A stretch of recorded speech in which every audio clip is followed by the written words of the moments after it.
Une église, un croyant, peuvent avoir de justes notions de ce que dit l'écriture du Saint-Esprit, et pourtant ne guère reconnaître en lui celui qui nous révèle la présence de Christ, Sauveur et Roi. La parole de Dieu ne suffit pas pour nous faire connaître l'Esprit. Sans doute, elle nous parle de lui, mais n'a de vie et de réalité pour nous qu'autant que l'Esprit lui-même nous parle. Le monde ne peut point le recevoir parce qu'il ne le voit point et ne le connaît point. Nous n'avons pas reçu l'Esprit du monde, mais l'Esprit qui vient de Dieu, afin que nous connaissions les choses que Dieu nous a données. 1 Corinthiens 2,12. L'Esprit du monde, la sagesse du monde, ne peuvent pas connaître l'Esprit de Dieu. Il faut au contraire un esprit très détaché du monde pour connaître l'Esprit qui vient du ciel. Frères et sœurs, chers amis, auditeurs, auditrices, bien-aimés, voulez-vous connaître l'Esprit de Dieu? Souvenez-vous alors qu'il se révélera à vous selon que vous soumettez à ses lois, et celles-ci sont faciles à suivre. Croyez que l'Esprit habite en vous, et sans cesse exercez votre foi à le croire. Soumettez-vous de tout votre cœur à sa direction, le laissant tout conduire dans votre vie. Attendez avec humilité et docilité qu'il vous enseigne de jour en jour, qu'il vous fasse éprouver sa présence et son action. Soyez sûr qu'alors s'accomplira pour vous cette promesse. Vous le connaissez parce qu'il sera en vous. Chers amis, chers frères et sœurs bien-aimés, si nous croyons que l'Esprit est une des trois personnes de la Trinité, traitons-le comme une personne. Adressons-nous à lui comme à une personne. Honorons-le de notre cœur comme une personne. Aimons-le d'un amour qui s'adresse directement à lui. Craignons aussi de l'offenser, conversons avec lui comme avec une personne et comptons sur lui comme sur une personne. Pour ma part, témoin vivant de la personne de Christ, de cette personne, cette troisième personne qui est l'Esprit Saint, je peux dire avec assurance qu'il est bien vivant, présent, qu'il me dirige et me conduit, et qu'il m'apporte énormément de satisfaction. Oui, cette personne qui est venue en moi, cet Esprit Saint, troisième personne de la Trinité, qui est survenue lors de ma sortie des eaux baptismales le 26 septembre 2019,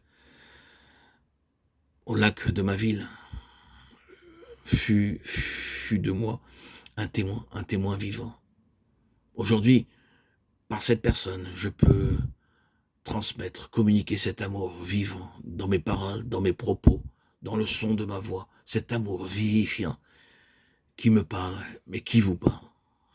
Oui, Seigneur Jésus, tu as fait de moi un vecteur, un témoin, un instrument, un vase qui, par mes mots, transmet l'amour de Christ. Je le vois constamment dans mon quotidien, par la présence qui agit à travers moi, cette présence vivante, cet amour, ce feu dévorant qui rayonne au travers de moi et qui manifeste cette vérité que Christ est vivant, qui manifeste cette vérité que l'amour de Dieu est plus puissant que tout amour charnel, passionnel, conditionnel, cet amour divin qui s'est emparé de moi, qui a travaillé sur ma nature charnelle, qui a sacrifié ma chair parce que j'ai désiré lui obéir. Il a fait le travail pour moi. Pour lui plaire, j'ai renoncé à moi-même, j'ai renoncé à tout mon être, à mon intelligence, à ma connaissance, à mon savoir, à ma raison. Et il a fait surface. Jour après jour, semaine après semaine, il a travaillé en moi. Depuis maintenant plus de 6 ans, après mon baptême, mon être charnel a été réduit en cendres. Il n'est plus qu'influencé, soumis, obéissant à cet esprit divin, cet esprit de force, cet esprit redoutable qui m'accorde la force nécessaire, la puissance de témoigner jour après jour, semaine après semaine. Plus de 100 000 vidéos audio sur Internet, TikTok, Instagram, YouTube, depuis le 21 juillet 2021, où je témoigne avec ardeur, sans fatigue, sans lassitude, avec joie de cette cette connaissance de vie qu'est l'Esprit Saint. Gloire à Dieu. L'Esprit de vérité, cet Esprit consolateur m'a radicalement transformé. Ma nature humaine a perdu de son orgueil, de sa lumière mondaine. Cet Esprit Saint a pénétré jusqu'au plus profond de mon entraille, qui agit en moi, qui a saisi mon cœur et qui réside bien là, présent, au très fond de mon cœur. Je vis sa présence. Ma raison n'a plus cours. Mon obéissance à Dieu ne peut qu'être que ce désir profond de maintenir l'Esprit Saint en moi. L'Esprit Saint ne peut se maintenir que par l'obéissance. C'est par l'Esprit Saint que nous pouvons devenir semblables à Dieu. C'est que par l'obéissance, et non notre connaissance intellectuelle, notre savoir, ou d'autres qualités intérieures naturelles qui ont le pouvoir sur nous, mais l'obéissance à Dieu. Cette obéissance rend témoignage que l'Esprit Saint est en moi. Il rend témoignage de la vérité que le Seigneur est vivant. J'ai été saisi par toi, Seigneur Jésus, et je t'en rends grâce. Je ne vais plus dans le domaine de mes forces propres, dans le domaine de ma pensée, de mon intellect, mais plutôt dans cet amour que tu m'offres en permanence et qui m'accorde autant de joie, tant de plénitude, tant de bénéfices.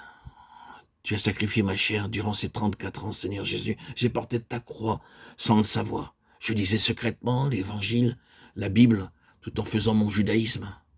Mais je ne savais pas que toutes ces épreuves étaient une préparation pour recevoir ton esprit, ce 26 septembre 2019. Qui l'aurait cru? Obéissance, humiliation, souffrance.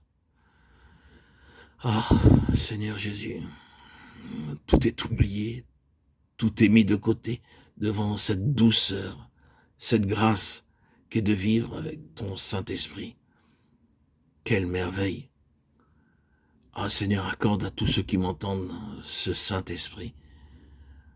Prépare-les, prépare leur cœur pour qu'ils deviennent, comme tu l'as fait pour moi, des instruments, des vases choisis, élus, depuis tout temps. Oui Seigneur, je le crois profondément dans mon être intérieur que tu m'as prédestiné à te suivre et que cela s'est fait. Cela n'aurait pu pas l'être parce que je t'ai choisi. J'ai choisi de te suivre. Aujourd'hui, c'est une puissance inouïe qui est entre mes mains, une force rayonnante que je ne peux pas même décrire ou saisir, mais qui me saisit, elle. Je me demande quelquefois si j'ai toujours gardé mon libre arbitre.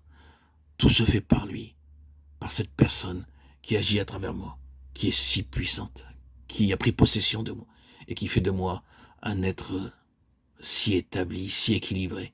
Moi qui ai été déséquilibré pendant plus de 34 ans. 34 ans. Tous ceux qui connaissent ce qu'est être bipolaire,